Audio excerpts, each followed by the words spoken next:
প্রধান উপদেষ্টা ইউরোপীয় আইন প্রণেতাদের সাথে সাক্ষাৎকালে বলেন, আগামী ফেব্রুয়ারিতে অবাধ, শান্তিপূর্ণ, উৎসবমুখর পরিবেশে জাতীয় সংসদ নির্বাচন অনুষ্ঠিত হবে। বিস্তারিত থাকছে স্টাফ রিপোর্টারের প্রতিবেদনে।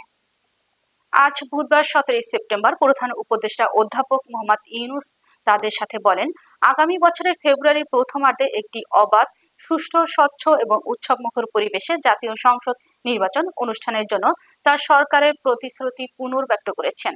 ঢাকায় রাষ্ট্রীয় অতিথি ভবন যমুনায় মনিরের নেতৃত্বে ইউরোপীয় সংসদ সদস্যদের একটি প্রতিনিধি দলের সাথে সাক্ষাৎকালে তিনি এই মন্তব্য করেন।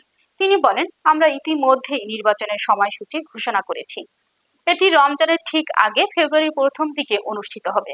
প্রধান উপদেষ্টা সফরকারী প্রতিনিধি দলকে বলেন। প্রফেসর ইউনূস বলেন, বহু বছর বা 3 দশকেরও বেশি সময় পরে বিশ্ববিদ্যালয়গুলিতে ছাত্র সংগঠনের নির্বাচন পুনরায় শুরু হওয়ার জনসাধারণের মধ্যে, বিশেষ করে তরুণদের মধ্যে উৎসাহ লক্ষ্য করা গেছে। সাধারণ নির্বাচন শান্তিপূর্ণ, পরিষ্কার, স্বচ্ছ এবং উৎসবমুখর হবে। তিনি বলেন, কিছু শক্তি এখনো নির্বাচন বিলম্বিত করার চেষ্টা করছে, তবুও অন্তর্বর্তীকালীন সরকার নির্ধারিত সময়সূচি অনুসারে তা নিশ্চিত করার জন্য দৃঢ় প্রতিজ্ঞ আছে।